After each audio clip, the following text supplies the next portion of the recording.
నమస్తే. ఇవాళ 4వ తేదీ 13వ తేదీ అందరూ ఓటేయబోతున్నారు. అంటే సరిగ్గా ఒక 8 రోజుల సమయం మాత్రమే ఉంది. అంటే ఒక వారం రోజుల సమయం ఉన్నది. దేశంలో ఎవరు అధికారంలోకి రాబోతున్నారు, ప్రధానమంత్రి ఎవరు కాబోతున్నారు, నరేంద్ర మోదీనా, రాహుల్ గాంధీనా, ఎవరు అధికారంలోకి రాబోతున్నారు, బీజేపీనా, కాంగ్రెసా? ఇది ఒక చర్చ దేశవ్యాప్తంగా. రెండోది, తెలంగాణలో 17 స్థానాల్లో ఎవరు గెలుస్తారు, ఒకవేళ ఎవరు ఎన్ని గెలిస్తే భవిష్యత్తు తెలంగాణ ఎట్లుంటుంది, రాజకీయాలు ఎట్లుంటాయి, ఎట్లా మారుతాయి, కాంగ్రెస్కి ఎక్కువ సీట్లు వస్తే సిచ్యువేషన్ ఏంటి, బీజేపీకి మెజారిటీ స్థానాలు వస్తే కాంగ్రెస్ పరిస్థితి ఏంటి, కేసీఆర్కి 0 వస్తేంది, 1 వస్తే ఏంటి, 2 వస్తే ఏంటి, 5 వస్తే ఏంటి, ఇట్లా రకరకాల డిస్కషన్స్ జరుగుతూ ఉన్నాయి. సో దీంతోపాటు ఇంకా చాలా అంశాలు ఉన్నాయి.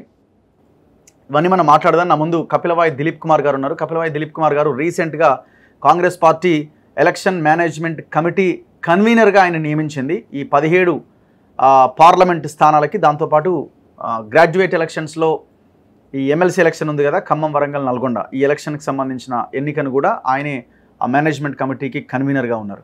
నమస్తే దిలీప్ కుమార్ గారు. నమస్తే. యా, సో ముందుగా కంగ్రాచులేషన్స్. ఒక పదవి వచ్చినట్టు. వారం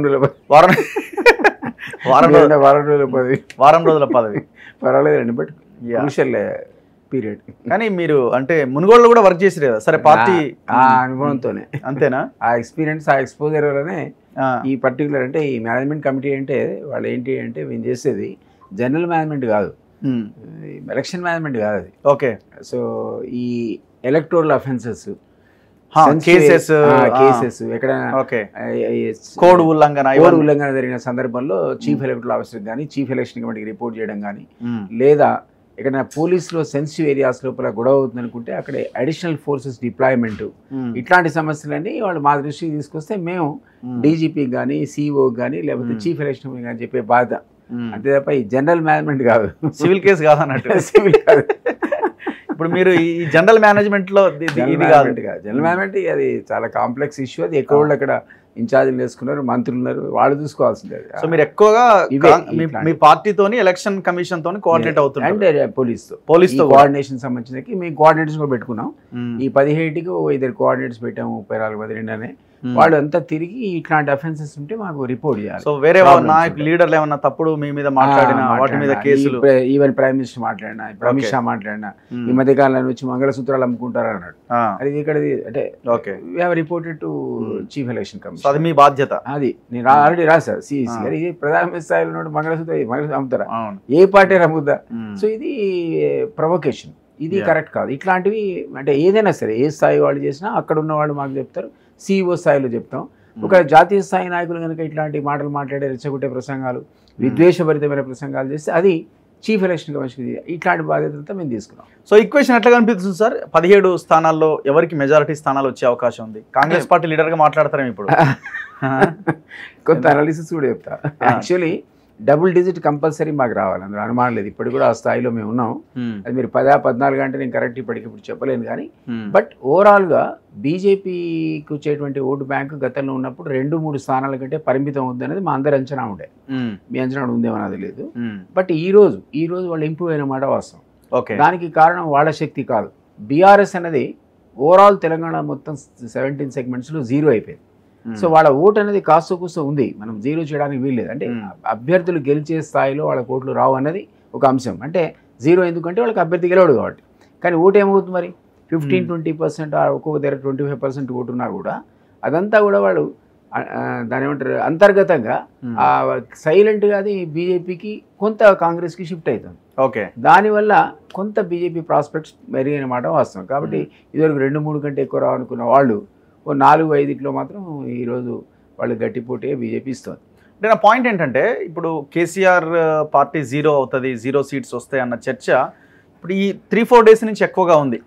కానీ బీజేపీకి ఎక్కువనే సీట్లు వచ్చే అవకాశం ఉంది, అభ్యర్థులు గట్టిగా ఉన్నారు. సరే పార్టీ నిర్మాణం, ఈ వ్యవహారం అంతా కాంగ్రెస్ అంతా లేకపోయినా, ఇక్కడ పవర్లో లేకపోయినా వాళ్ళకి కొన్ని సీట్లు వచ్చే అవకాశం ఉంది అన్నది ఎప్పటి నుంచో జరుగుతున్న చర్చ కదా. అదే 3-4 అనుకున్నాం కదా. వాళ్ళకున్న 4 కూడా ఒక 2 సీట్లు డౌట్ఫుల్ ఉండే, మనం అనకూడదు కానీ కిషన్ రెడ్డి గారిది టఫ్ కాంపిటీషన్ ఉండే, ఆయన గెలవడం అంత ఈజీ కాదనే చర్చ. అరవింద్ కూడా అంత గెలవడం ఈజీ కాదనే చర్చ గతంలో ఉండేది. కాబట్టి ఆ 4లో వాళ్ళు 3 తెచ్చుకుంటే చాలనే మాటని అందుకే అన్న. అది ఓవర్కమ్ అయ్యేవాళ్ళు. ఇప్పుడు ఆ 4 కాస్త 5 ప్రాంతానికి వచ్చే పరిస్థితి బికాస్ ఆఫ్ ఓట్ ట్రాన్స్ఫర్ వల్ల జరుగుతుంది అనేది నా అబ్జర్వేషన్. అది you may agree, you may not agree. But అది సైలెంట్గా ఓట్ ట్రాన్స్ఫర్, ఎందుకంటే వాళ్ళు యాజ్ ఎ కాంప్రమైజ్ కింద సరెండర్ అయినట్టు అనిపిస్తుంది బీజేపీకి. ఎవరు? BRS surrender. ఎందుకంటే ఒకటేమో కవిత అరెస్ట్ తీవ్రంగా ఆయనను డిస్టర్బ్ చేసింది. ఈ టెలికామ్ సంబంధించినటువంటి ఎపిసోడ్ ఏదైతే ఇన్వెస్టిగేషన్లో వాళ్ళు స్టార్ట్లింగ్ విషయాలు, అంటే చాలా ఆశ్చర్యకరమైన విషయాలు చెప్పారు. మీరు అబ్జర్వ్ చేశారు కదా, కొన్ని చోట్ల వాహనాలతో మేమే డబ్బులు తరలించామని. అంటే వాడు గెలవడానికి వాడు గెలిచినట్టే కాదు, మరి నిజంగా నేను 100 కోట్లు పట్టుకుపోయాడు అనుకుందాం, ఒక అభ్యర్థికి ఇచ్చాడు అనుకుందాం, ఏ జగదీష్ రెడ్డికో మరి లేదా హరీష్ గెలిచినట్టు ఎట్లయింది? అది యాక్చువల్లీ మేము ఎలక్షన్ కమిషన్ రిపోర్ట్ చేస్తున్నాం. అది రిపోర్ట్ చేస్తే ఎలక్షన్ క్యాన్సిల్ అయిపోవాలి కావాలి. నేను రిపోర్ట్ చేస్తున్నా ఎలక్షన్. అట్లాంటి స్థానాలు ఎక్కడైతే ఆయన ఎవిడెన్స్ ఇచ్చాడో అది స్పెసిఫిక్ గా మేము మెన్షన్ చేసి ఇక్కడ రద్దు చేయాలి ఎలక్షన్ అనేటువంటి అంశం ప్రధానంగా చర్చకి ఈరోజు వచ్చింది.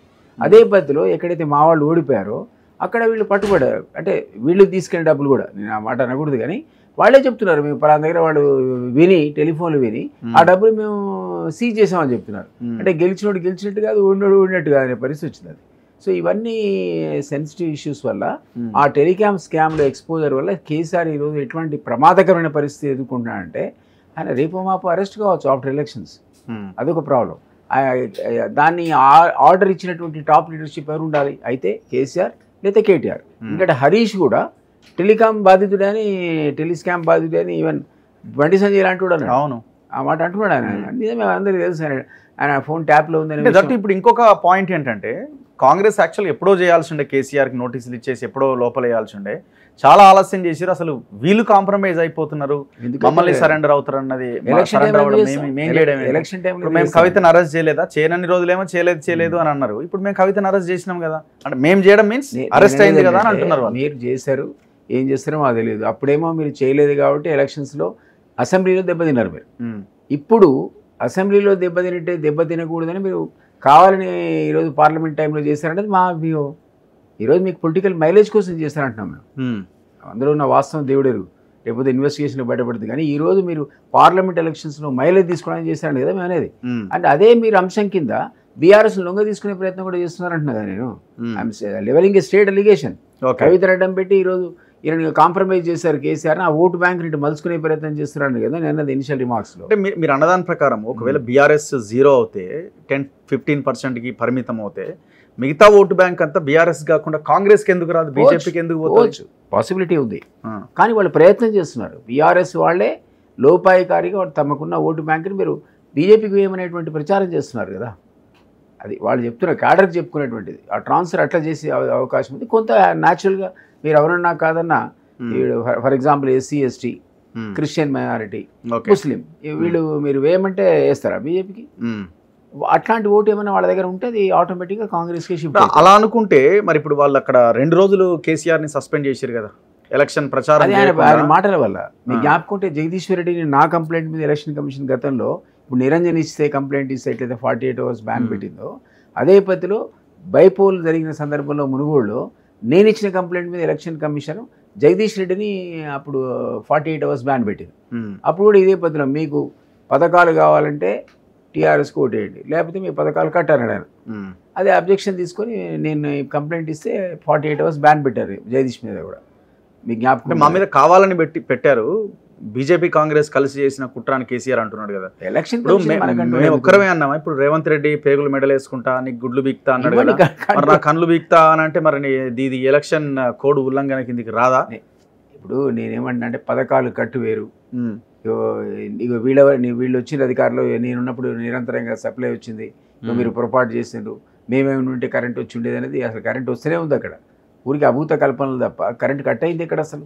సో ఇవన్నీ కూడా వాళ్ళు కావాలని మెస్మరైజ్ చేసే పద్ధతి లేదా ప్రజలు మభ్యపెట్టే పద్ధతిలో ఎంచుకుంటున్నారు కాబట్టి దానివల్ల డ్యామేజ్ ఉంటుందని కానీ నిరంజన్ కంప్లైంట్ చేసింది. దానికి ఎలక్షన్ కమిషన్ స్వీకరించింది. మీరు ఇవ్వండి, ఎవరు ఆపుతున్నారు? ఎలక్షన్ కమిషన్ ఇండిపెండెంట్ బాడీ అనుకుంటున్నాం. మీరు ఇవ్వండి, మీరు కంప్లైంట్ ఇవ్వండి. మా స్పీచెస్లో మీకు అబ్జెక్షనబుల్ ఉంటే, ఇప్పుడు మమ్మల్ని అడ్డం వచ్చిన పడేసి తొక్కుతా అనడానికి నువ్వు ఓటు అయిపోతే నీ పథకాలు కట్ చేస్తా అనడానికి ఎంత తేడా ఉంది? అంతే కదా. సో డెఫినెట్లీ ఆ డిఫరెన్స్ ఉంది అక్కడ. రేవంత్ రెడ్డి స్పీచెస్లో మీరు అన్నారు కాబట్టి ప్రొవోకేటివ్ స్పీచెస్ మీది కాబట్టి మీకు ప్రభుత్వం పడిపోద్ది, 3 నెలల్లో సర్కార్ పడిపోద్ది, డబుల్ ఇంజన్. లక్ష్మణ్ అంటాడు, లక్ష్మణ్ గారు ఏమన్నాడు, ఎలక్షన్స్ పార్లమెంట్ అయిపోగానే డబుల్ ఇంజన్ సర్కార్ వస్తుంటాడు. అంటే 8 మంది డబుల్ ఇంజన్ సర్కార్ వస్తుందా? సో ఇవన్నీ ప్రొవోకేషన్. ఆ ప్రొవోకేషన్కి రెస్పాన్స్గా ఆయన ముట్టుకొని చూద్దాం, లైవ్ వైర్ లాంటి వాళ్ళం మేము మండిపోతారు, తొక్కి పారేస్తాం, మెడలేసుకుంటా లాంటి మాటలు మాడాల్సిన పరిస్థితి తీసుకొచ్చారు. సో దానికి ఒక ప్రొవకేషన్ ఉంది నేనేది అట్లా. సో ఇప్పుడు కేసీఆర్ సిచ్యువేషన్ ఏంటి అనుకుంటున్నారు? ఇప్పుడు మీరు అంటున్నారు కదా టోటల్ 0 అయిపోయిండు, చాలా దారుణంగా తగ్గింది అని మీరు అంటున్నారు. సో ఆ సిచ్యువేషన్ ఉందంటారా? ఎందుకంటే కేసీఆర్ మీటింగ్లకు జనం వస్తున్నారు, రోడ్ షో అంటున్నాడు, మొత్తం ఇంకా తిరుగుతూనే ఉన్నాడు. ఒక పరిస్థితి ఉన్నదా? 0 అయినంత సిచ్యువేషన్ కనిపిస్తున్నదా? నేను అదే చెప్తున్నా మీకు, ఓటు బ్యాంక్ ఇంకా వాళ్ళకు 10 to 15% 0 ఉన్నదనుకున్న దగ్గర లేదు, ఉన్నది 10 to 15% ఓట్ బ్యాంక్ కనపడుతుంది. ఆ ఓటుని వాళ్ళు ట్యాక్ట్ఫుల్గా ఒక అండర్ హ్యాండ్ డీలింగ్ పెట్టుకొని బీఆర్ఎస్కు బీజేపీకి ట్రాన్స్ చేసే ప్రయత్నాల్లో ఉన్నారు. వాళ్ళు వస్తున్నారనే మాట అది వాస్తవం, కనపడతా ఉన్నారు. కానీ ఇదివరకు తెలియదు మీరే. ఇప్పుడు నాకు ఎక్కడైనా సీట్ ఒక్కటన్నా బీఆర్ఎస్ గెలిచే పరిస్థితిదా? కాస్తో కూస్తో పోటీ ఇచ్చే పరిస్థితి నాకు కనపడేది ఒక మెదక్లో మాత్రమే. ఇప్పుడు అది కూడా లేదట. ఇప్పుడు అది కూడా లేదని మీరే అంటున్నారు. డౌన్ అయిపోయింది టోటల్గా. అక్కడ ఒక్క దగ్గరే ఉండింది. అది కూడా నేను గతంలో మీతో మాట్లాడినప్పుడు చెప్పా, ఒక్క కేసీఆర్ అనేవాడు మెదక్లో నిలబడితే తప్ప ఇంకెక్కడ కూడా ఏ స్థానం కూడా రాదు, 0 అని ఎప్పుడూ చెప్పాను, లాంగ్ బ్యాక్ చెప్పాను. ఇప్పుడు ఆయన నిలబడలేదు కాబట్టి ఆ పరిస్థితి కూడా వాళ్ళు కోల్పోయారు. ఏ సీటు కూడా గెలిచే పరిస్థితిలో లేరు.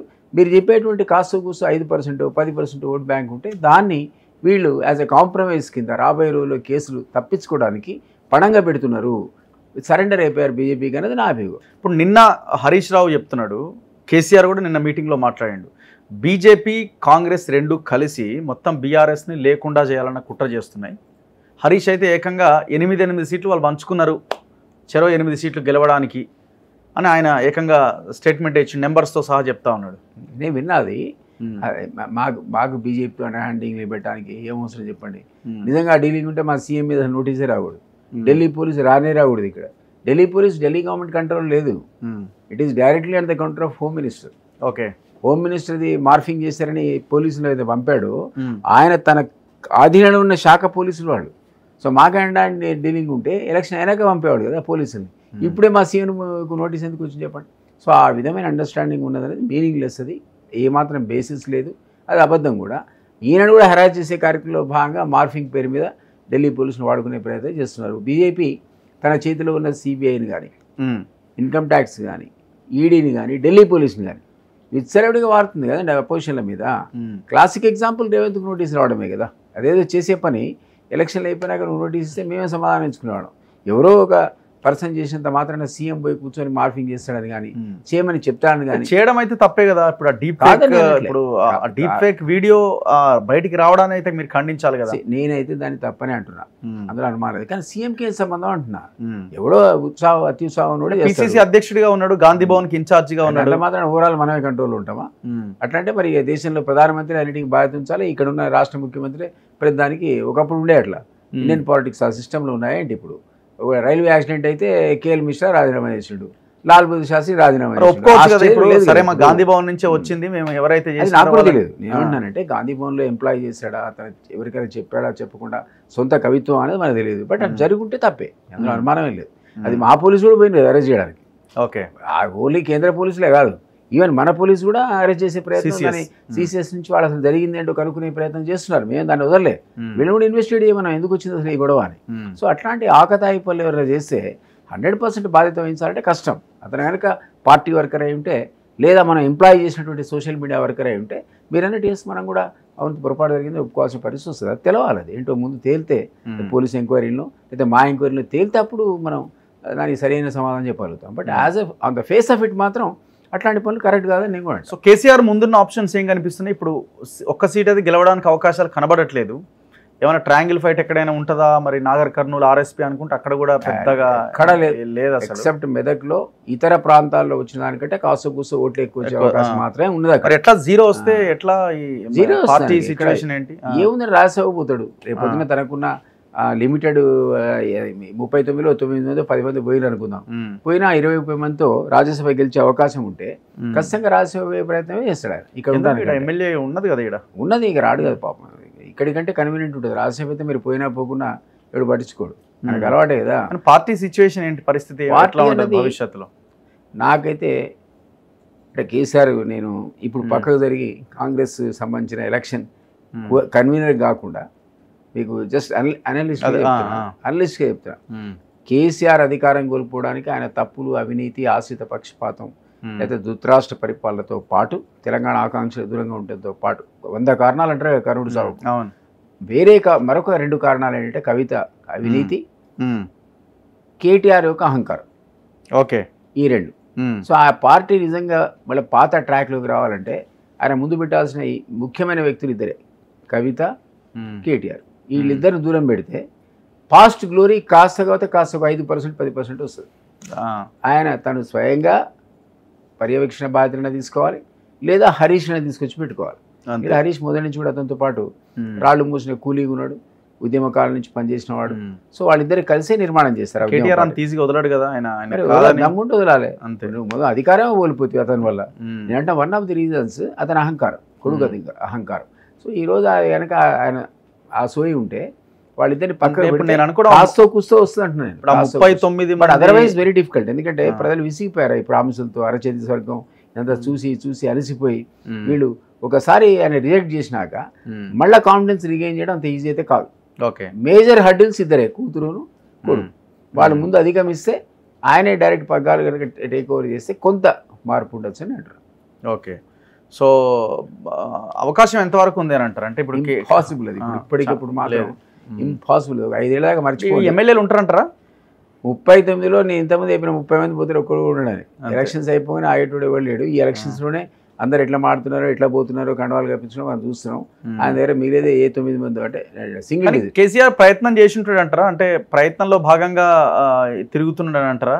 కేసీఆర్ తెలియకుండా అయితే ఉండదు కదా, 0 వస్తున్నాయి ఏం చేయలేకపోతున్నాం అని తెలుసు ఆయనకి, తెలుసు. కానీ ఆయన మధ్యలో ఆపేస్తే మళ్ళీ అదొక పెద్ద ఆయన ప్రయత్నం చేస్తున్నాడు పాపం రిస్టోర్ చేయడానికి, కాన్ఫిడెన్స్ మళ్ళీ ప్రజల లోపల ఇవ్వడానికి.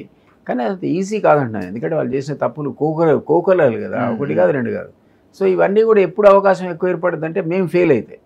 మేము ఎందుకు ఫెయిల్ అవుతాము? మేము ఆల్రెడీ August 15 డెడ్ లైన్ పెట్టి హరీష్ను రేవంత్ ఓళ్ళ మీద ఓళ్ళు సవాలే వేసుకుంటున్నాం. సో ఈయనేం ఊరుకోడు కదా రేవంత్ రెడ్డి. 15th August కల్లా అన్ని హామీలు ఖచ్చితంగా ఇంప్లిమెంట్. సో ఇప్పుడున్న ఈక్వేషన్ ప్రకారము హాఫ్ ఆఫ్ ద సీట్స్ వచ్చే అవకాశం ఉందని ఒక చర్చ నడుస్తున్నది. 6 to 8 బీజేపీ అంటున్నారు, 8 to 10 కాంగ్రెస్ అని అంటున్నారు. కాంగ్రెస్ కి 8 రావచ్చు, లేకపోతే బీజేపీకి 8 రావచ్చు. Highly debatable. అందుకే మా డబుల్ డిజిట్ గ్యారంటీ అనేది నేను చెప్పాను. మీరు చేసిన మిస్టేక్స్ ని మీరేం అనలైజ్ చేయలేరు? మాది మిస్టేక్స్ అంటే ఏం లేవు. క్యాండిడేట్స్ సెలక్షన్ కావచ్చు, కొంత ఉంటే ఉండొచ్చు అక్కడక్కడ. ఎందుకంటే ఇమ్మీడియట్ గా ఆ పార్టీ నుంచి వచ్చిన వాళ్ళు తీసుకోవడం కొంతమంది డైజెస్ట్ చేసుకోలేకపోవచ్చు, మాలో ఉన్న సీనియర్లకు నచ్చకపోవచ్చు. కొందరు ఓపెన్ ప్రెస్ కాన్ఫరెన్స్ పెట్టే తిట్టారు కదా. కానీ కొన్ని సందర్భాల లోపల స్థానికంగా ఉన్నటువంటి క్యాండిడేట్కి ఉన్న బలాలు, కమ్యూనిటీ ఈక్వేషన్స్, క్యాస్ట్ ఈక్వేషన్స్ దృష్టిలో పెట్టుకొని చేయాల్సిన పరిస్థితి ఏర్పడదు ఇక్కడ పార్టీకి. సో దీన్ని ఓవర్కమ్ కావడానికి ఇప్పుడు మీరన్న సిచ్యువేషన్ లేదు. ఇప్పుడు ప్రజలు it's a fight between Congress and BJP తప్ప ఇప్పుడు ప్రజలు ఈ క్యాండిడేట్ నిన్న ఈ పార్టీలో ఉన్నాడు, మొన్న ఈ పార్టీకి వచ్చాడు, గతంలో చరిత్ర ఏంటని ఆ స్టేజ్ దాటింది. అసలు చర్చ లేదు ఇప్పుడు. ఇది గతంలో మనం అనుకున్నాం, నేను కూడా అనుకున్నా క్యాండిడేట్స్ అక్కడో ఇక్కడో ఏదైనా పొరపాటు ఏమైనా చేసామని. అసలు లేనే చర్చ పబ్లిక్లో. నేను తిరుగుతున్నా 4 days తిరుగుతుంటే పబ్లిక్ చర్చ ఏమైనా బీజేపీ వర్సెస్ కాంగ్రెస్ ఉంది. అసలు పార్టీ పరమైన చర్చే తప్ప అభ్యర్థి సెలక్షన్ గురించి కానీ ఆయన ఉప్పా తప్ప అనేది చర్చ లేదు అసలు. You take it from me, it's a fight between BJP and Congress. ఇందులో బీజేపీకి గతంలో కంటే 1 or 2% పెరగడానికి నేను కారణం ఆల్రెడీ చెప్పాను మీకు. ఏ ఓట్ బ్యాంక్ అయితే బీఆర్ఎస్ కోల్పోయి ఇంకా కొంత ఉంచుకుందో దాని వాళ్ళే లోపాయికరిగా వాళ్ళ క్యాడర్కి చెప్పి మరీ ట్రాన్స్ఫర్ చేస్తున్నారు. అది 100% ట్రాన్స్ఫర్ మీరు అన్నట్టు కాకపోవచ్చు. అందులో మాకు క్రిస్టియన్ మైనారిటీస్ కానీ ఎస్సీ ఎస్టీలు మీ అంతకుముందు చెప్పినట్టు మాకే వస్తారు. వాళ్ళు ఏం చేసినా బీజేపీ వాళ్ళు ఓటు వేసే పరిస్థితులు ఈ దేశంలో లేరు. ఎందుకంటే వాళ్ళంతా సాఫ్రైజ్ చేశారు దేశం మొత్తాన్ని, ఈ రాష్ట్రాన్ని. ప్రతి దగ్గర వాళ్ళు చేసేది మతం, రాముడిని మేమే కనిపెట్టాం అనేటువంటి పరిస్థితిలో ఉన్నారు. ఈ హిందుత్వవాదాన్ని పులిమే ప్రయత్నం చేస్తున్నారు. తెలంగాణ సమాజం హిందుత్వవాదాన్ని యాక్సెప్ట్ చేయదు. మన సమాజంలో అది కాస్మోపాలిటన్ కల్చర్ మనది. ఇది ఒక రంగుల బట్ట. ఇందులో ఒక ఎస్సీ ఉండాలి, ఎస్టీ ఉండాలి, లేదా క్రిస్టియన్ మైనారిటీ ఉండాలి, హిందూ ఉండాలి. ఈ రంగుల బట్టల నుంచి మీరు లేదు నేను ఒక కట్ చేసేస్తా ఒక ముక్కనని షర్ట్ వేసుకుంటా అంటే చినిగిపోయి ఉంటుంది. సో మన సొసైటీ యాక్సెప్ట్ చేయదు. కాబట్టి ఈరోజు బీజేపీ చేసిన పెద్ద పొరపాటు ఏంటంటే వాళ్ళు సాఫ్రనైజేషన్ దిశగా ఉన్నారు. రాముని మన మీద పులిమే ప్రయత్నం చేస్తున్నారు. సీఎం బాగా మాట్లాడాడు ఒక మాట, చాలా నచ్చింది నాకు కూడా. రాముడు అనేవాడు గుళ్ళో ఉండాలి, భక్తి అనేది గుండెల్లో ఉండాలన్నాడు. చాలా చక్కటి డైలాగ్ అది. అందరికంతే, మీరు హిందూ నేను హిందూ, మనం కూడా పూజలు చేస్తాం, దేవుడిని ఒప్పుకుంటాం. కానీ వాళ్ళు దాన్ని పులుముతున్నారు. వాళ్ళే రాముడు కనిపెట్టినట్టు చేస్తున్నారు. ఎట్లయితే కవిత బతుకమ్మని కనిపెట్టినట్టు డ్రామా వేసి అధికారంలోకి వచ్చినాక బతుకమ్మని మర్చిపోయిందో వీళ్ళు కూడా రాముడిని కనిపెట్టినట్టు ప్రచారం చేసి నిజంగా రేపు పొద్దున 2 times అధికారంలో ఉండి వాళ్ళు మర్చిపోయారు కదా. ఇవి ఎట్లా మాడుతున్నారంటే వాళ్ళే సుప్రీంకోర్టు జడ్జిమెంట్ స్క్రిప్ట్ రాసినట్టు మాడుతున్నారు. అది లాంగ్ బ్యాటిల్ కదా రెండు ట్రస్ట్ల మధ్య. అట్లాంటి బ్యాటిల్లో మీకు అనుకూలమైన తీర్పు వస్తే మీరు రాసిరా, అది మేమే ఉద్ధరించిన రాముడు కనిపెట్టినట్టు మరి మీరే ఆ స్క్రిప్ట్ రాసి సుప్రీంకోర్టులో చెప్పినట్టు అనుకోవాల్సి వస్తుంది.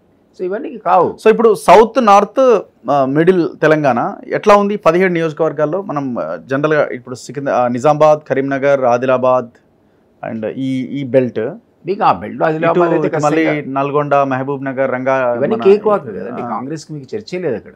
ఏది మీకు ఖమ్మం తీసుకున్నా బీజేపీకి అనుకూలం. ఇప్పుడు వాళ్ళకున్న 4లో గతంలో 2 వస్తాయి 2 రావని అనుకున్నా. కాస్త వస్తే ఓటు ట్రాన్స్ఫర్ అనే పంచాయతీ ఇప్పుడు బీఆర్ఎస్ వదులుకుందో యుద్ధాన్ని, అందువల్ల కాస్త 4 మళ్ళీ పోటీలో గట్టి పోటీలో వాళ్ళు ఉన్నారు. అదనంగా ఒక 2 సీట్స్ వాళ్ళు అక్కడ ఈటల రాజేందర్ ప్లేస్ ఒకటి టఫ్ ఫైట్ ఉంది మాకు. ఇట్లాంటి కొండా విశేష ఉంది, అది కూడా కొంచెం టఫ్ ఫైట్ ఉంది. భువనగిరి కూడా మేము అనుకునే దానికంటే కొంచెం టఫ్ ఉంది. అది బీసీ ఈక్వేషన్ తర్వాత ఇవన్నీ ఆ ఈక్వేషన్స్ లో మేము గట్టిగా కష్టపడాల్సిన పరిస్థితి ఆ 2-3 నియోజకవర్గాలు వచ్చింది. ఇదివరకు అది కూడా లేకుండే. ఒక నరేటివ్ అనేది లేదు బేసిక్ గా కాంగ్రెస్ కి. అది ఇప్పుడు బీజేపీ వీక్ అయిపోతుందన్న ఒక నరేటివ్ అయితే ఎక్కడ కనబడట్లేదు. మరి దీనికి ఏంటి? వాళ్ళు అదే పంథాలో ముందుకు వెళ్తా ఉన్నారు, ఒకే ఈక్వేషన్ లో ఒకే లైన్ లో వెళ్తా ఉన్నారు, అవే అట్లా కంటిన్యూ అవుతా ఉన్నది. ఇవాళ అదే కదా రాముడు అని ఏదైనా కావచ్చు. అంటే పొలిటికల్ గా అయితే అది ఉపయోగపడుతుంది. పొలిటికల్ కూడా యాక్చువల్లీ మేము ఏమనుకున్నామంటే ఎలక్షన్స్ వచ్చే నాటికి ఇక్కడ పోలీసింగ్, ఇక్కడ ప్రభుత్వంలో కాంగ్రెస్ ఉన్నది, సో ఈక్వేషన్ కొంత మీకు అడ్వాంటేజ్ గా మారుతుంది అని అనుకున్నాం. ఎలక్షన్ టైంలో గవర్నమెంట్ కంట్రోల్ ఉండదు. ఈ టోటల్ మెషినరీ అనేది కావాలనుకుంటే బీజేపీ కూడా కంట్రోల్ చేయగలుగుతుంది, కానీ మేము చేయలేం. ఎలక్షన్ కమిషన్ ఆఫ్ ఇండియా ఇప్పుడు అడ్మినిస్ట్రేషన్ అంతా, పోలీస్ కూడా ఎవరి కంట్రోల్లో ఉందనుకుంటారు మీరు? అసలు సీఎంకి సంబంధం లేదు. అందుకే సీఎం అన్నాడు ఇవాళ నిన్నటి వరకు సీఎం నేను, ఇవాళ గేట్లు తెరిచేసి పీసీ ఆఫీస్లో కూర్చున్నాడు, నేను పీసీ చీఫ్ అన్నాడు. ఎందుకంటే అడ్మినిస్ట్రేషన్ కంట్రోల్ అంతా కూడా ఎలక్షన్ కమిషన్ ఆఫ్ ఇండియానే. మీరు చిన్న తప్పు చేస్తే ఎలక్షన్ కమిషన్ యాక్షన్ తీసుకోవాలి తప్ప మేం కాదు. సో అందువల్ల అడ్వాంటేజ్ అంటూ ఉండాలంటే బీజేపీకి అడ్వాంటేజ్ తప్ప మాకు కాదు. అంటే వాళ్ళు ఇండైరెక్ట్గా ఎలక్షన్ కమిషన్ కంట్రోల్ చేయగలుగుతారు, ఓవరాల్గా కంట్రోల్ కేంద్రంలో ఉన్నాడు. మేం చేయలేము ఆ పని. సో అటువంటి అడ్వాంటేజ్ ఏమైనా ఉంటే బీజేపీ తీసుకునే ప్రయత్నమే చేస్తుంది. అట్లా చేస్తూనే కదా ఆ ఎలక్షన్ మేనేజ్మెంట్ మాలాంటి వాళ్ళకి అప్పచెప్పారు. గతంలో మేము ఎఫెక్టివ్గా ఎలక్షన్ కమిషన్ దృష్టి తీసుకొచ్చి దాన్ని ఆపగలిగాము. సో అట్లాంటి సందర్భం లోపల అడ్వాంటేజ్ అనేది ఇక్కడ ఏం కాంగ్రెస్కి ప్రత్యేకంగా అధికారులు ఉండటం వల్ల లేదు. ఒకే ఒక చర్చ ఏంటంటే మీరు 140 days ఇప్పటికే రూల్లో ఉన్నారు, మీరు 6 హామీలు ఏమైనా అని చాలా క్లియర్ అయిపోయాడు. 6 హామీలు ఇంప్లిమెంటేషన్ స్టార్ట్ అయింది. Next week August 15th dead line పెట్టుకోండి, నేనే ఖచ్చితంగా అన్నిటికీ 100% నా గ్యారంటీ ఇస్తున్నా రుణమాఫీతో సహా అని చెప్తున్నాడు. So we have to believe కదా. ఎందుకంటే మరి 140 days టూ షార్ట్ పీరియడ్ అండి క్రిటిసిజంకి. గతంలో టీఆర్ఎస్కి మీరు 3-4 ఏళ్ళ వరకు మనం ఎవరో మాట్లాడలే కదా. ఏదో ఇప్పుడే అధికారంలోకి వచ్చి చూద్దాంలే సక్కబెడతాడు వీళ్ళు సక్కబెడతా అంటే అది దోపిడీ చేసిండు, మనం అనుకోలే. రెండోసారి అధికారంలో ఇచ్చి పొరపాటు చేసినాం, సర్వనాశనం చేసిండు వ్యవస్థలని. సో అట్లా కాకుండా మేము 140 daysలో మేము ఫెయిల్ అయింది ఎక్కడ? అసలు మాకు ఉన్న ఖాళీ కుండలప్ప చెప్పినాక కాస్త కూస్తో ఇల్లు సర్దుకోవడానికి మాకైతే టైం కావాలి కదా. సో ఆ టైం రాకుండా పార్లమెంట్ ఎలక్షన్స్ వచ్చినాయి కాబట్టి ఈ క్రిటిసిజం, సీరియస్ క్రిటిసిజం ఇటు బీఆర్ఎస్ కానీ బీజేపీ కానీ మా మీద పెడుతుంది. కానీ రిజర్వేషన్లు ఏదో గాడిద గుడ్డు అని ఏదో ప్రజెంట్ చేయడం, ఇవన్నీ ఏమన్నా వర్కౌట్ అవుతున్నాయా? కొంతవరకు డెఫినెట్లీ ఇంపాక్ట్ ఉంది కదా. ఇప్పుడు 2 కోట్ల జాబ్స్, ఉపాధి జాబ్స్ అనలేము, 2 కోట్ల ఉపాధి కల్పిస్తానని బీజేపీ చెప్పింది. వాళ్ళకు కూడా కౌంటర్ ప్రొడక్ట్ ఉన్నది కదా. ఇప్పుడు మీరు గతంలో 50 ఏళ్ళు 60 ఏళ్ళు ఏం చేశారని ఒక చర్చ ఉంటుంది. అది గతం కదా, కౌంటర్ ప్రొడక్ట్ అనేది ఉంటుంది కదా. గతం అనేది అయిపోయింది. మీరు మోడర్న్ ఎరాలో ఉన్నారు. ఈ దేశాన్ని మీరు కూడా 15 ఏళ్ళు 16 ఏళ్ళు పరిపాలించారు. అద్వానీ వాజ్పేయి హయాంలో మీరు 6-7 ఏళ్ళు ఉన్నారు. ఇప్పుడు 10 ఏళ్ళు అయిపోయింది. 17 years is a good period. ఇప్పుడు లేటెస్ట్ ఎరా మీది. ఈ లేటెస్ట్ ఎరాలో మీరు ఏ విధంగా పరిపాలించేది లేటెస్ట్ ఎగ్జాంపుల్ కదా. మాది ఇప్పుడు యూపీఏ 1 యూపీఏ 2 హిస్టరీ అయిపోయింది. అక్కడి నుంచి మేము లెసన్స్ నేర్చుకున్నాం కదా. ఆ పాఠాలు నేర్చుకున్న తర్వాతనే కొత్త విజన్ డాక్యుమెంట్ మేము ముందు పెట్టినాం. నమ్మాల్సింది లేకపోతే నమ్మకపోవాల్సింది ప్రజలే కదా. సో నువ్వు ఎదురుగా ఉన్నావు అధికారంలో, నువ్వేం చేసావంటే సాఫ్రనైజేషన్ చేసిన సాఫ్రనైజేషన్ రాముడు పెట్టుకొని నీకు అంత అడ్మినిస్ట్రేషన్ మీద నమ్మకుంటే ఈ రాముడు పెట్టుకొని ఒక మూడు ఆ మూల నుంచి ఈ మూల దాకా ఎందుకు ఆ రోజు వచ్చి రైట్ ఆర్ రాంగ్ వాళ్ళు ఒకే లైన్ లో ముందుకు వెళ్తున్నారు. ఒకటే హిందుత్వ లైను, రాముడి లైను. ఈ లైన్ మతపరమైన రిజర్వేషన్లు మేము రద్దు చేస్తాం, అవి చెప్పండి. ఇప్పుడు 4% వాళ్ళు అదే లైన్ తీసుకెళ్తున్నారు. ఆ లైన్ లో వాళ్ళు try to mobilise Hindu vote. ఒక పక్కకు తీసి హిందూ ఓట్ బ్యాంక్ తీసుకునే ప్రయత్నం చేస్తున్నారు. మనం చూసాం కదా 4% రిజర్వేషన్ కాంగ్రెస్ ఇక్కడ ఇంప్లిమెంట్ అయినాక అక్కడ ఇంప్లిమెంట్ కాలే, కోర్టు పరంగానే మరో పరంగానే అయిపోయింది. దాన్ని మేము రద్దు చేసేసి ఎస్సీ ఎస్టీ బీసీలకు అప్పచెప్పేస్తాం 1% అంటున్నారు వాళ్ళు. అది ఎంతవరకు కరెక్ట్ మీద చెప్పండి. అది మతపరమైన రిజర్వేషన్ మీరు అనగలుగుతారా? మీరు జర్నలిజంలో ఉన్నారు. సచార్ కమిటీ రిపోర్ట్ రేపు మార్నింగ్ మీరు పెట్టండి, అసలు ఛానల్ డిబేట్ పెట్టండి, 10 మందిని పెట్టి. సచార్ కమిటీ రిపోర్ట్ చదివినవాడు ఎవడు కూడా ముస్లింల స్థితిగతుల గురించి అసలు అన్బిలీవబుల్ ఫ్యాక్ట్స్ అవి, అంత డౌన్ ట్రాడెన్ ఉన్నారు అందులో వాళ్ళు. సో అట్లాంటి వాళ్ళకు కూడా రిజర్వేషన్ ఉండాలనేటువంటి ఒక గట్టి ఒపీనియన్ మీకు ఏర్పడుద్ది ఆ సచార్ కమిటీ రిపోర్ట్ చదివితే. కాబట్టి దే డిజర్వ్ దే రిజర్వేషన్ అని. మతం పరం మీద ఇచ్చినట్టు రిజర్వేషన్ కావు, వాళ్ళ బ్యాక్వర్డ్నెస్ మీద. మరి అట్లాంటి ఈబీసీ 10% రిజర్వేషన్ మీరు ఇచ్చారు, ఇచ్చారా ఇవ్వలేదా? ఈడబ్ల్యూఎస్ ఎకనామిక్ బ్యాక్వర్డ్ ఎట్లా ఇచ్చారు మీరు? అందరం అప్రిషియేట్ చేసాం, దానివల్ల కొన్ని సెక్షన్స్కి అయితే లాభం జరిగింది కదా. సో ఆ రకంగా మీరు వీళ్ళకి కూడా ఇవ్వడానికి తప్పేమున్నది మా ఆర్గ్యుమెంట్ అది. సో మేము ఈరోజు ఎకనామిక్ సర్వే కండక్ట్ చేస్తున్నామంటే రిచ్ అండ్ పూర్ గ్యాప్ వచ్చిందండి దేశంలో. రాబోయే రోజుల్లో మీరు రాసి పెట్టుకోండి, దేశంలో 2 కులాలు ఉంటాయి, ఒకడు ధనవంతుడు, ఒకడు పేదవాడు. ఎందుకంటే 15% సంపద ఈ దేశంలో 85% దగ్గర ఉంది. అంతే. రిమైనింగ్ 85% సంపద అంతా కూడా జస్ట్ ఈ 15% దగ్గర ఉంది. అంత సంపద 15% దగ్గర ఉంది. మరి ఇది ఎట్లా? మీరు అంటే మరి మన సిస్టమే కదా, మీరు 60 ఏళ్ళు పరిపాలించారు కదా, నేను సరి చేయకపోయినా మీరు అంటారు. అంటే ఇట్ ఇస్ డెమోక్రసీ అండి. బ్రూటల్ మెజారిటీ మీకుంది, మాకు ఎప్పుడో ఒకసారి వచ్చింది. బ్రూటల్ మెజారిటీ ఉంటే మనం 370 ఆర్టికల్ రద్దు చేసినట్టు, లేకపోతే మరొకటి చేసినట్టు, తలాక్ రద్దు చేసినట్టు, లేదా రాముడు మీరే చెప్పుకున్న రాముడిని మీరు కనిపెట్టి ప్రతిష్టాపించినట్టు తీయండి. మరి మీరు కూడా ప్రాపర్టీ మీరు ఒక లిమిట్ దాటితే మాలానే మీరు కూడా మేమే సెన్సస్ కండక్ట్ చేసి మీ డబ్బులు ఎక్కువ ఉంటే తీసుకుని పేదలకు పంచే మీరు వస్తేనే అసలు మొత్తం ఆస్తులన్నీ పంచేస్తారు. ఆస్తులు పంచడానికి ఈ కాన్స్టిట్యూషన్ లో ప్రొవిజనే లేదు అసలు, unless you amend the constitution. ఇప్పుడున్న దాంట్లో కూడా మీకు ఒక ఇన్కమ్ దాటితే 33%, ఒక లెవెల్కి పోతే 90% ఇన్కమ్ ట్యాక్స్ మీరు కట్టాలి. ఈ దేశంలో కడుతున్నా మీరైతే ఇప్పుడు లింక్ చేశారు కదా, Aadhaar link, bank transaction link చేసి మీరే చెప్పుకుంటారు. ఒకప్పుడు 10 లక్షల మంది ఇన్కమ్ ట్యాక్స్ కడితే ఈరోజు 25 లక్షల మంది కడుతున్నారని చెప్తారు. ఇన్కమ్ ట్యాక్స్ ఆదాయం మీకు 250% పెరిగిందని చెప్పుకున్నారు మీరు. మరి అది అవి కరెక్ట్ ఇంప్లిమెంట్ చేయండి. అసలు మేము అధికారంలో వచ్చినా, మీ అధికారంలో వచ్చినా ఆ కరెక్ట్ బ్యాన్ కనుక లిమిట్ అయితే ఉందో ఆ లిమిట్ తర్వాత ఇన్కమ్ ట్యాక్స్ కట్టాలని నిజంగా ఇంప్లిమెంట్ చేస్తే అసలు మీకు వెల్త్కి లోటే ఉండదు. మనోడే ఇండియా వాడు అమెరికా పోతాడు, అక్కడ 100% ట్యాక్స్ కడతాడు, ఫోన్లో కడతాడు, నోటీస్ వస్తే. ఇండియా రాగానే ఒక అపార్ట్మెంట్ కొనాలంటే బ్లాక్ ఎంత వైట్ ఎంత నడుతాడు వాడే, అమెరికాలో ఉన్న ఇండియానే. సైకాలజీ, పబ్లిక్ సైకాలజీ అట్లుంది. ఇది మారాలి కదా. మేము పేదవాడు ఉండకూడదు అంటున్నాం, కానీ మీ దగ్గర డబ్బులు గుంజుకొని పేదవాడు పంచుతారు మేము అంటాం. నువ్వే అన్నావు అన్నమాట. స్విట్జర్లాండ్ నుంచి ఏది నల్లదాం పట్టుకొచ్చి ఒక్కొక్కటి అకౌంట్లో 15 లక్షలు వేస్తాయి. స్విస్ బ్యాంక్ అకౌంట్లోంచి తీసుకొచ్చి 15 లక్షలు డిపాజిట్ చేస్తా అంటివి, లేదా సమానమైనటువంటి సంపద ప్రజలకు పంచుతా అంటివి. ఏది మరి? ₹1 దేవపోతుంది. 10 years అయిపోయాయి. ఎందుకు తెలియను నాకు తెలుసు, ఎందుకు తెలియదు. కానీ సరే, ఇప్పుడు ఓవరాల్గా ఈ 17 లోక్సభ నియోజకవర్గాల్లో, ముఖ్యంగా మన తెలంగాణలో, ఇది రేవంత్కి ఒక జీవనమరణ సమస్యగా, కాంగ్రెస్కి జీవనమరణ సమస్యగా మనం చూడొచ్చా? ఏముంటుంది? ఎందుకంటే సీట్లు ఒకవేళ తక్కువ వచ్చి బీజేపీకి మెజారిటీ ఒకవేళ వస్తే పొరపాటు, మీ లైన్లో పొరపాటు 100% బీజేపీకి మెజారిటీ వచ్చే సమస్య మర్చిపోండి. అసలు double digit of of the figure వచ్చింది అనుకో, ఆ కూడా రాదు. మీరు గ్యారెంటీ రాసుకోండి. దూకుడు రాజకీయాన్ని మీరు తట్టుకోగలుగుతారా? అప్పుడు అంటున్నా, దూకుడు ఎట్లా ఉంది వాళ్ళది? వాళ్ళ దూకుడు ఇక్కడ ఆగిందా వాళ్ళది? ఎక్కడైనా సరే వాళ్ళు చిచ్చు పెట్టే ప్రయత్నం చేస్తూనే ఉంటారు. అందుకే ఆయన తొక్కిపారేస్తా పేగులు మేళేసుకుంటాను వాడు బెదిరిస్తున్నాడు. ఆ దూకుడు వాళ్ళదే మీరేం చెక్ చేయలేరు. ఎందుకంటే ఇదివరకు ఒకసారి చెప్పిన అద్వానీ అండ్ మోడీ అనేది డెడ్లీ కాంబినేషన్ అండి. ఎవరిని కూడా నిద్రపోనియరు. ఎక్కడ ప్రజాస్వామ్యబద్ధంగా నిద్రపోతారా అంటారు. నిద్రపోనియరు. మేము చాలా అప్రమత్తంగా అలర్ట్గా ఉండాల్సిందే. వాళ్ళిద్దరు వాళ్ళు నిద్రపోనియరు. రేపు అధికారంలోకి వస్తే ఇంకా ప్రమాదమే మాకు. కాబట్టి కాంగ్రెస్ రావాలి, ఇండియా రావాలని కోరుకుంటారు. కానీ ఆ నెరేటివ్ ఎక్కడ బిల్డ్ చేయగలుగుతున్నారు? అక్కడ ఫెయిల్ అవుతున్నారు Congress. Country Rahul overall country కావచ్చు, తెలంగాణలో కూడా. అంటే మేము ఖచ్చితంగా కేంద్రంలో ఇండియా ప్రభుత్వం వస్తుంది అని, రాహుల్ గాంధీ ప్రధానమంత్రి అవుతారనో ఇంకోరు అవుతారనో మీరు చెప్పలేకపోతున్నారు. ఎక్కడో ల్యాబ్స్ అనేది ఉన్నది కదా. నేను ఇప్పుడు ఆశించిన స్థాయిలో ఆ ఇంప్రూవ్మెంట్ ఉండకపోవచ్చు, వేరియేషన్. కానీ ఫస్ట్ ఫేజ్ ఆఫ్ ఎలక్షన్స్లో మీకు క్లియర్గా అన్ని సర్వేస్ ఇండికేషన్ వచ్చింది కదా. 60% ఇండియాకు వస్తే 40% బీజేపీకి వచ్చిందనే విషయం తేటతెల్లమైంది. ఆ ఫస్ట్ ఫేజ్ ఎలక్షన్ రిజల్ట్ తర్వాతనే ప్రైమ్ మినిస్టర్ నోరు దాడడం మొదలుపెట్టాడు, ఫ్రస్ట్రేషన్లో మారడం మొదలుపెట్టాడు. ఆ ఫ్రస్ట్రేషన్ కారణమే అది. ఆ ఫ్రస్ట్రేషన్ ఎక్కడ రాబోతుందో మనకు కూడా తెలియదు. ఎందుకంటే పబ్లిక్ అంత ఈజీగా ఇప్పుడు యాక్సెప్ట్ చేసే పరిస్థితులు లేరు. సాఫ్రనైజేషన్ కానీ ఈ టైప్ ఆఫ్ హిందుత్వ కానీ. సో చెప్పలేము మనం. ఇప్పుడు వాళ్ళు 400 టార్గెట్, అప్కి పార్ 400 పార్ అంటున్నారు. అసలు ఆ 200 పార్ అయితే కాదు అనేటువంటి పరిస్థితి అది. చూడాలి, we have to wait and see. Anyway, thank you sir, thank you very much. So ఇది కపిలవాయి దిలీప్ కుమార్ గారితో ఇంటర్వ్యూ. చూస్తూనే ఉండండి మన తొలి వెలుగు.